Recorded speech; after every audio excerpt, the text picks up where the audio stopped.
नाज़रीन, सिंध जे ॿिए नंबर वॾे शहर हैदराबाद जा अक्सर फुटपाथ कब्ज़नि जे वर चढ़ियल आहिनि। दुकानदारनि पारां फुटपाथ ते पंहिंजे दुकाननि जा सामान रखण सबबि अवाम खे परेशानीअ खे मुंहुं ॾियणो थो पवे।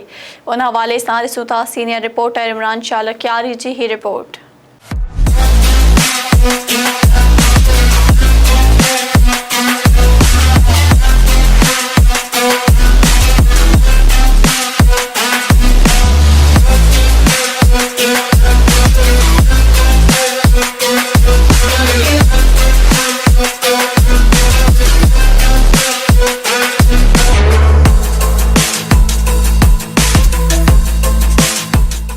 हैदराबाद शहर सिंध जो ॿियो नंबर वॾो शहर आहे, पर संदसि मौजूदा हालत तमामु बदतर आहे।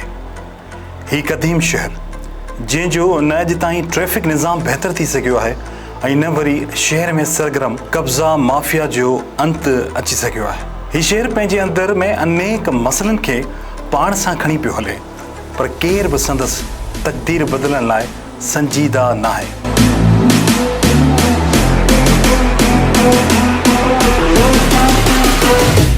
शहर में मौजूद अवाम जी सहूलियत लाइ ठाहियल फुटपाथ जंहिं ते हिन महिल कब्ज़ा माफ़िया जो राज क़ाइमु आहे। शहर जा अक्सर फुटपाथ अवाम जी सहूलियत लाइ ठाहिया विया हुआ, पर अफ़सोस जो अॼु उन्हनि फुटपाथनि ते शहर में मौजूद कारोबारियुनि पंहिंजी दुकाननि जो सामान रखी छॾियो आहे ऐं अवाम रोडनि ते हलण लाइ मजबूर आहे।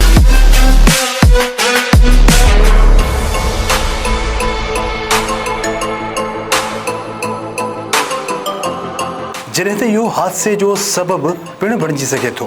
ज़िले इंतिज़ामिया खे हिन तरफ़ बि पंहिंजो ध्यानु ॾियणु खपे त जीअं अवाम जी सहूलियत लाइ ठाहियल फुटपाथ फ़क़ति अवाम जी मिल्कियत आहे, न का दुकानदारनि जी जंहिं ते संदन कब्ज़ो क़ाइमु आहे।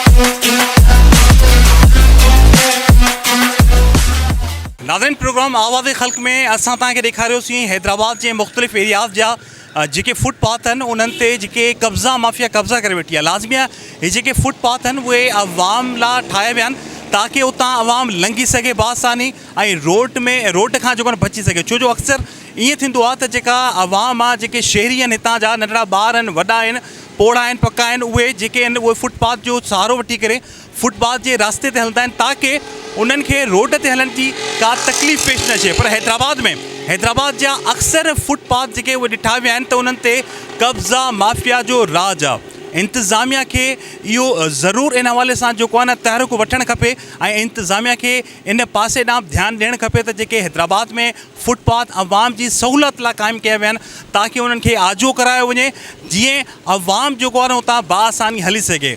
नाज़रीन, SS न्यूज़ जे तरफ़ां असां प्रोग्राम जेको आहे आवाज़ ख़ल्क़ में नुमाइंद ॾेखारींदासीं जेके मसाइल आहिनि हैदराबाद जा।